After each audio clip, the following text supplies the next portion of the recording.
구약성경 10편 8편 1절부터 9절까지 제가 읽겠습니다.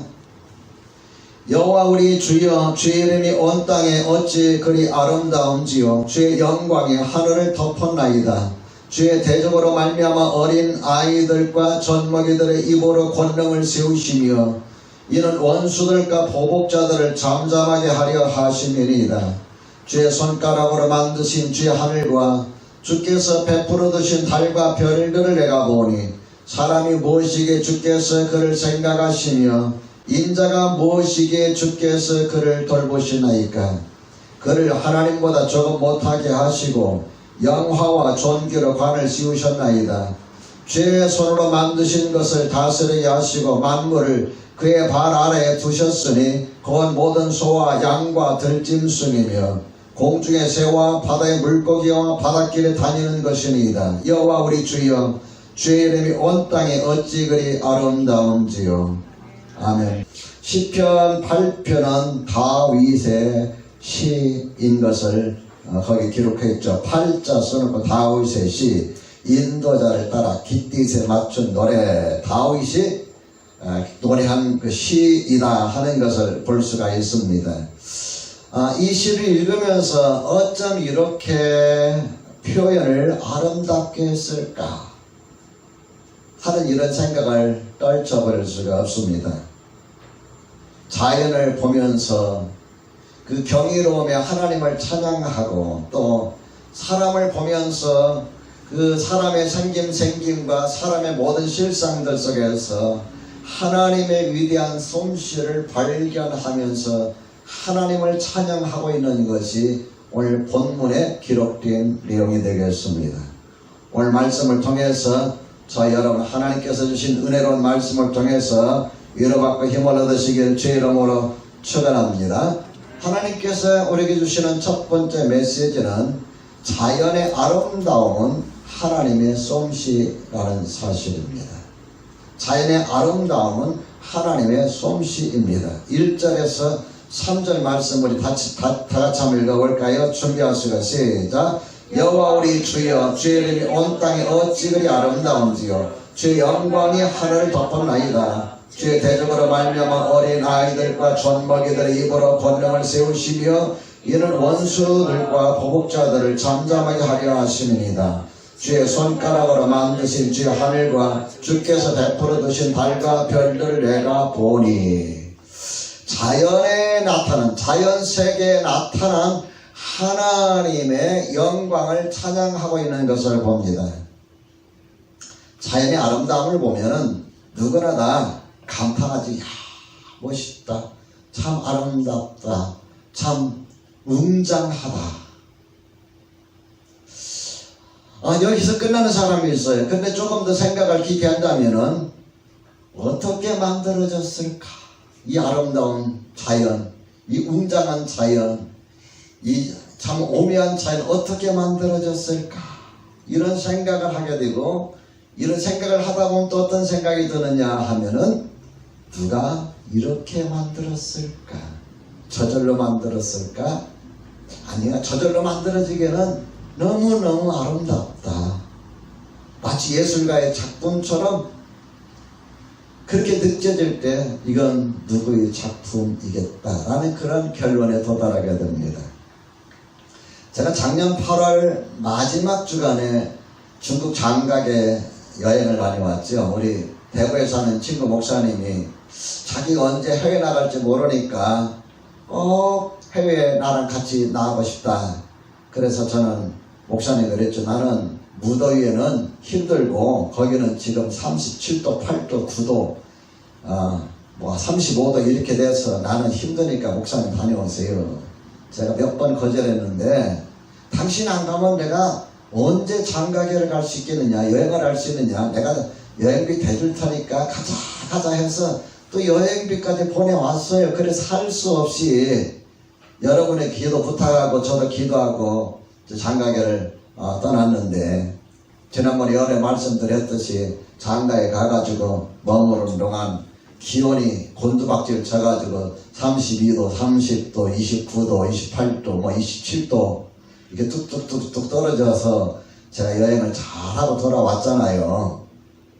가이드가 하는 이야기가 자기가 여기서 10여 년 동안 가이드 하는 동안에 이렇게 날씨가 이런 날씨가 없었다는 거예요. 8월 말이면 엄청 덥고 또 비도 많이 오는데 우리가 이상하게 여행하려고 출발하면 비가 멎고 여행 끝나고 돌아오면 비가 내리고 이런 날씨 이런 환경이 10여 년 가이드 생활하면서 한 번도 경험해보지 못했다. 그 말에 제가 또 은혜를 입었고 또 두 번째 은혜 입은 건 뭐냐면은 아침에 일찍 일어나서 밥을 먹고 이제 차에 올라타서 장가에 가는데 가는 내내 비가 오는데 도착하고 나서 비가 딱 멎었어요. 그래가지고는 이제 우유도 가져갔는데 쓸 것도 없고 우산도 쓸 것도 없고 그냥 걸어서 올라가는데 한참 올라가다 그 자연 펼쳐진 눈앞의 자연을 보면서 아름답다라는 표현이 안 나와요. 와 이거밖에 안 나와요. 아름답다라는 표현이 안 나와요. 와 너무너무 아름다운 거예요. 비가 내리는 데다가 이제 그 안개가 싹 꼈는데요. 하늘은 맑고 구름은 끼어있고 그 밑에는 절벽이고 그 다음에 봉우리가 이렇게 산봉우리가 보여지고 이런 광경을 우리 절경이라고 하죠. 절경인데 그걸 보면서 너무 아름답다. 그리고 나서 이제 장가게 원가게 뭐 이쪽으로 여행을 했는데 거기 보면은 아바타라는 영화의 배경이 바로 이제 거기입니다. 영화 보셨나 모르겠어요. 아바타의 배경이 거기인데 그 산이라고 할까요? 바위라고 할까요? 하나하나 만들어진 것이 너무너무 기묘한 거예요.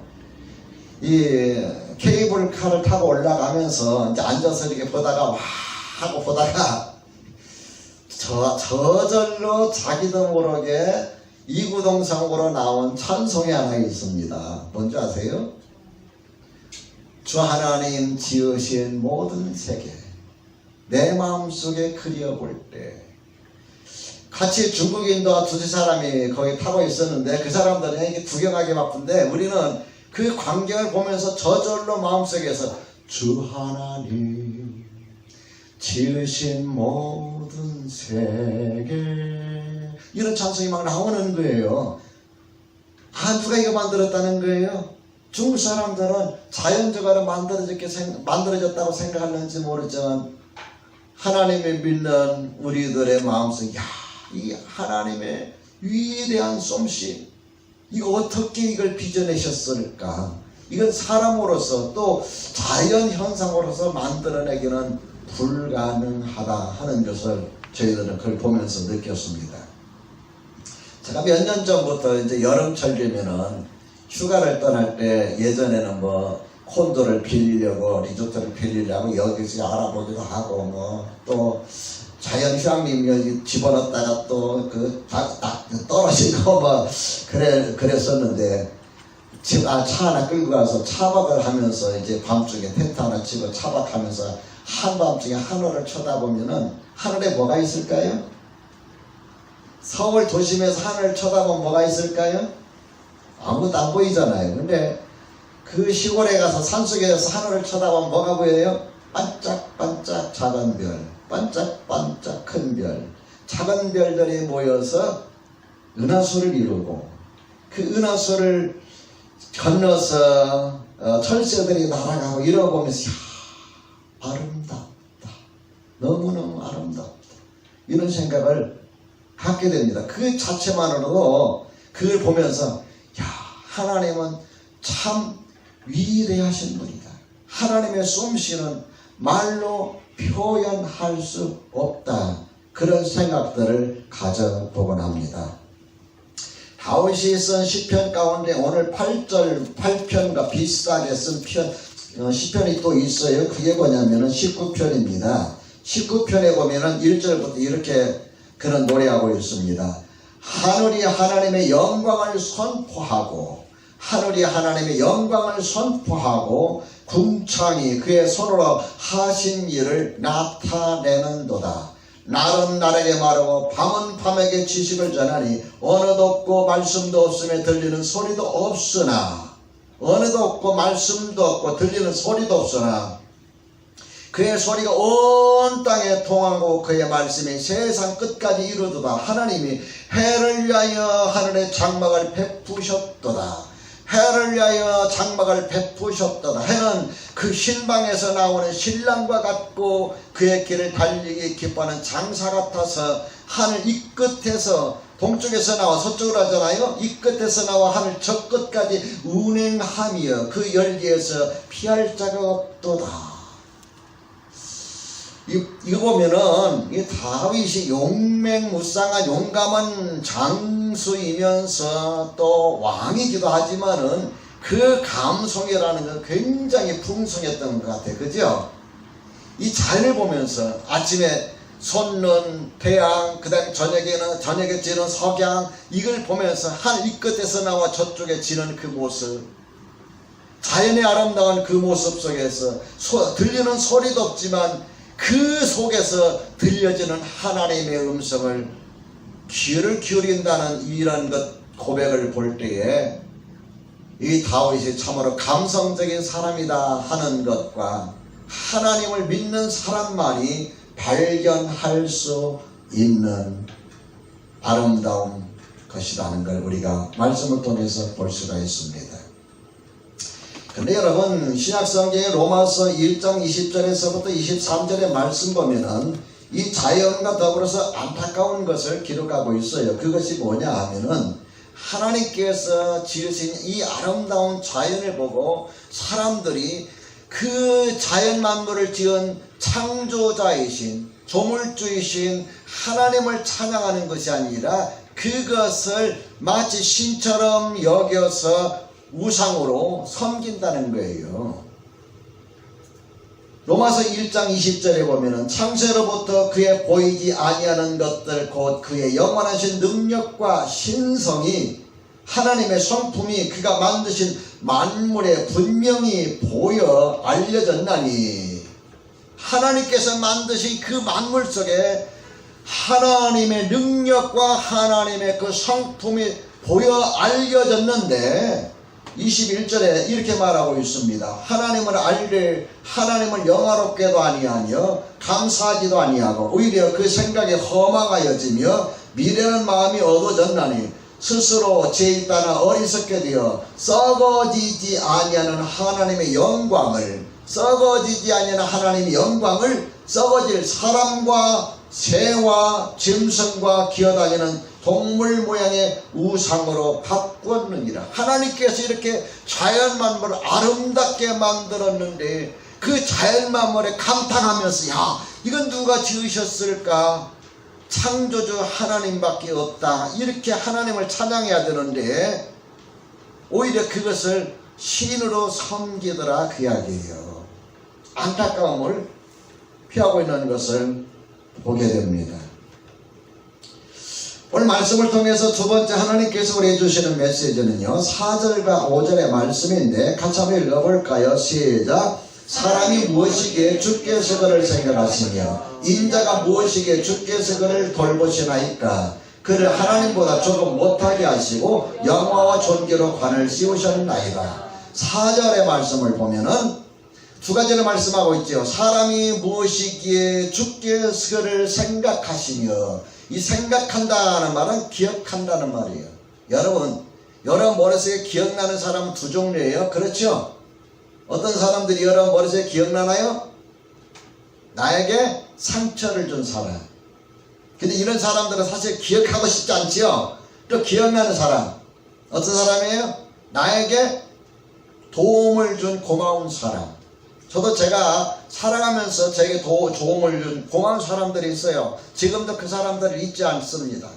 그때 그 도움이 그 사람에게는 그저 자그마한 거였지만은 나에게는 굉장히 큰 거였어. 기억한다는 거예요. 하나님은 우리를 생각하신다 그랬어요. 여러분 우리가 하나님 앞에 하나님이 생각나게 하실 만한 일을 한 적이 있을까요?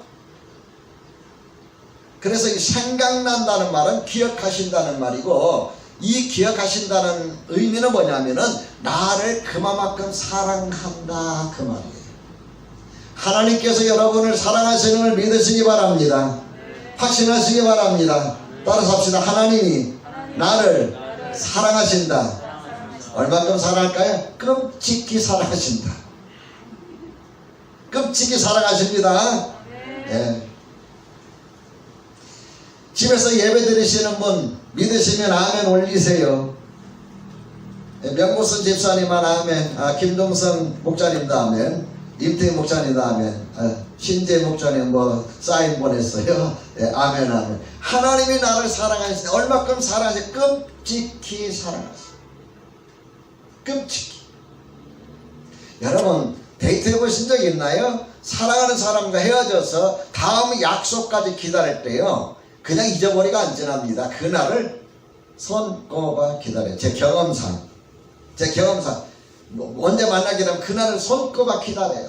그 얼굴을 기리며 떠오르면서 그 다음에 무슨 말을 할까? 이 사랑하는 거거든요. 하나님께서 여러분과 나를 생각하신다는 말은 기억하신다는 말이요, 기억하신다는 말은 나를 사랑한다는 말이에요. 얼마큼 사랑하냐? 나를 생각하셔요. 기억을 더듬어서 생각하셔요. 하나님, 여러분은 하나님의 생각 속에 있는 사람인 걸 확신하시기 바랍니다. 그렇게 여러분 사랑하십니다. 그 다음에 주께서 그를 돌보시나이까 그랬어요. 돌보시나이까 라는 건 뭘 말하냐? 깊은 관심을 가진 대상이라는 거예요. 사랑하는 거로 끝나는 것이 아니라 깊은 관심의 대상으로 나를 삼으시고 나를 돌아보신다. 믿으시면 아멘 합시다. 하나님께서 오늘도 이 코로나 바이러스가 이런다 할지라도 여러분과 저를 돌아보시는 것을 확신하시기 주의 이름으로 축원합니다. 저는 특별히 우리 하나님의 교회를 보면서, 여러분들을 보면서 하나님 앞에 너무너무 감사해요. 그 이유가 뭐냐? 다들 어렵다고 하는데 우리 하나님의 교회 성도님들은 코로나 바이러스하고 무관한 것 같아요. 오히려 코로나 바이러스 때문에 여러분의 믿음이 더 열정적인 것 같아요. 하나님을 더 많이 사랑하는 것 같아요. 하나님께서 여러분의 예전에 코로나 바이러스 없을 때보다 더 많은 복으로 채워주시는 그런 느낌이 듭니다. 어때? 제 말이 맞으면 아멘 올려주시고요. 자, 5절의 말씀 봅니다. 5절에 보면은 두 가지를 말씀하고 있죠. 그를 하나님보다 조금 못하게 하시고 그랬는데, 하나님보다 조금 못하게 하신다는 말은 무슨 말이냐면은 하나님 다음 가는 존재로 지으셨다 그 말이에요. 처음 들어보시나요? 하나님 다음 가는 존재로 지으셨다. 여러분이 거울을 볼 때마다, 거울 앞에 앉아서 볼 때마다 여러분은 무엇을 생각합니까? 내 모습이 왜 이럴까? 하나님 왜 이렇게 못생겼을까? 내 눈은 왜 이렇게 찢어졌을까? 내 코는 왜 이렇게 벌렁일까? 내 입은 왜 이렇게 클까? 여러분 그런 거 생각하나요? 내 얼굴은 왜 이렇게 넓을까? 내 얼굴에 뭐가 났을까? 이런 거 생각하나요? 아니죠? 그것은 여러분 이게 잘못된 거예요. 여러분과 나는 누구 다음 가는 존재예요? 하나님 다음 가는 존재예요. 그만큼 하나님께서 여러분을 사랑하신 거예요. 나를 사랑하신 거예요. 제가 하는 말이 아닙니다. 오늘 성경에 5절에 나왔잖아요. 그를 하나님보다 조금 못하게 하시고 하나님 다음 가는 존재로 만드시고 그 말이에요. 자, 하나님 다음 가는 존재로 만드시고 그 다음에 하신 일이 뭔지 봅시다 한번. 못하게 하시고 그 다음 뭐라고 써있나 한번 읽어봅시다. 시작. 영화와 존귀로 관을 씌우셨나이다. 하나님께서 여러분과 나를 하나님 다음 가는 존재로 만드셨을 뿐만 아니라 하나님 앞에서 존귀하고 영화로운 존재로 나를 그렇게 대우하신다 말씀하고 계셔요. 이렇게 하나님께서 지으신 우리 인간들이 하나님 곁을 떠나서 자연 만물을 바라보면서 그 자연 만물에 하나님의 솜씨를 찬양하고 하나님 앞에 나오는 것이 아니라 그 우상을 만들어서 신이라고 섬겼으니 하나님께서 얼마나 마음에 상심함이 크시겠어요. 하나님 형상대로 여러분과 저를 지으셨는데 하나님 말씀대로 살지 아니하고 세상의 죄악 가운데서 파묻혀 살아갈 때 우리 하나님의 마음이 얼마나 아프실까요? 이렇게 인간들이 하나님 곁을 떠나서 죄를 지으면서 하나님 만드신 자연만물을 우상으로 섬길 때에 그 찾아온 것이 뭐였습니까? 죄로 말미암아서 사망이 왔고 사망 이후에 영원한 멸망의 심판밖에 없었지만은 그래도 하나님은 여러분과 저를 사랑하셔서 독생자 예수님을 이 땅에 보내시고 여러분과 나의 모든 죄를 위해서 십자가에 달려 대신 대가를 치르게 하시고 십자가에서 흘리신 예수님의 그 보배로운 피로 우리의 마음과 영을 깨끗하게 씻어주시고 하나님 영이신 성령님께서 죄와 허물로 죽은 우리 영혼을 다시 태어나게 하시고 거듭나게 하시면서 하나님께서는 여러분과 저를 뭐라고 부르셨냐면은 나의 자녀라고 부르셨습니다. 오히려 예전보다 더 하나님께서는 여러분과 저에게 복을 주셨다는 걸 믿으시기 바랍니다. 로마서 8장 16절과 17절의 말씀을 보면 이렇게 기록하고 있어요. 로마서 8장 16절과 17절 집에 계시는 분들 한번 찾아볼까요? 로마서 8장 16절 17절 찾으셨으면 같이 읽도록 하겠습니다. 시작. 성령이 친히 우리 영과 더불어 우리가 하나님의 자녀인 것을 증언하시나니 자녀이면 또한 상속자 곧 하나님의 상속자요 그리스도와 함께한 상속자니 우리가 그와 함께 영광을 받기 위하여 고난도 함께 받아야 할 것이니라. 자, 하나님의 뭐라고 그래서 여러분과 제가 하나님의 자녀인데 명목상 자녀가 아니라 하나님의 모든 것을 상속받을 상속자라고 말씀하고 있습니다. 믿으시면 아멘 합시다. 로마서 8장 15절에 보면은요, 우리가 하나님을 뭐라고 부른다고 그랬어요? 한번 읽어볼까요? 뭐라고 부른다고 그랬어요? 아빠 아버지라고 그랬어요. 하나님 아빠 아버지. 자, 우리 한번 하나님 아빠 한번 불러봅시다. 시작. 하나님 아빠. 그 하나님 아빠예요. 그죠? 예수님도 기도할 때 아바 아버지라고 그랬어요. 아바라는 것, 아빠라는 말입니다. 하나님 여러분 나의 아버님도 아니에요. 그냥 범접할 수 없는 그런 분이 아니라 그냥 때로는 응석도 부리고 애교도 부리고 그냥 이렇게 할 수 있는 정말 너무너무 자상하시고 너무너무 부드러우시고 너무너무 따뜻하신 포근하신 내 모든 응석바지를 다 받아주시는 아빠와 같으신 믿으시면 아멘 합시다. 그래서 하나님을 아빠 아버지라 부른다고 그랬고 우리가 하나님의 자녀인 것을 누가 증언하느냐? 나를 거듭나게 하신 하나님의 영 성령께서 하나님의 자녀인 것을 증거하시는데 하나님의 자녀가 되면 어떤 축복이 있느냐? 하나님의 것을 상속받는 상속권이 있습니다. 상속권. 그래서 우리 예수님께서 받으신 영광도 우리도 그와 같은 영광을 받게 되고 뿐만 아니라 이 땅 살면서 때로는 고난도 받게 된다. 그러면서 로마서 8장 18절에 생각하건대 이 말은 계산해 볼 때 그 말입니다. 계산해 볼 때 우리는 계산적이잖아요. 여러분 우리가 사람을 사랑하거나 사람을 대하거나 하나님을 대할 때에 무조건적인 건 없습니다. 그죠? 계산적이잖아요.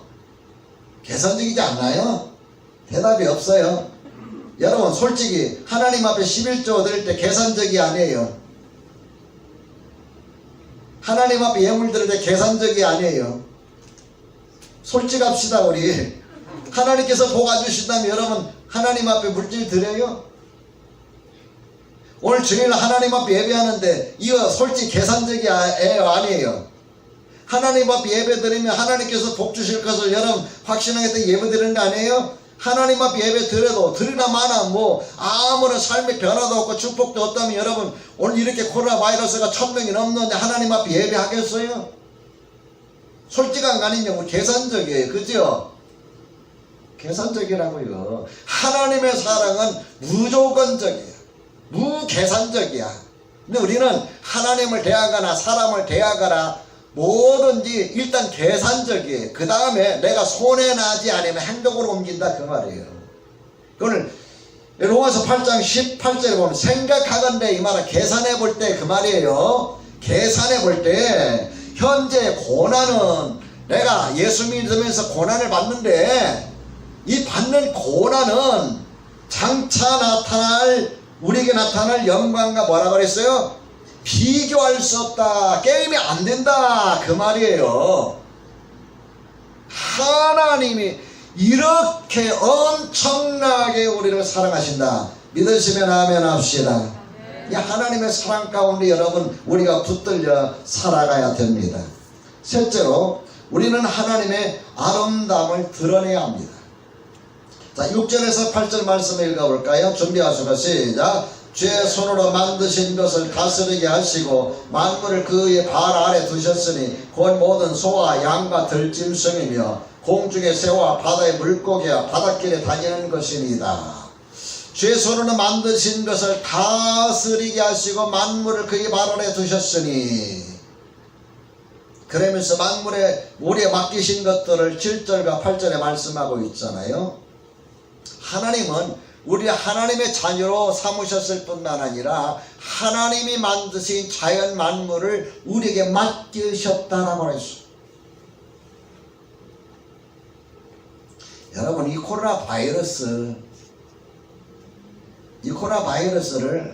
전염병 학자들은 이렇게 말합니다. 자연의 역습이라고 합니다. 자연의 역습.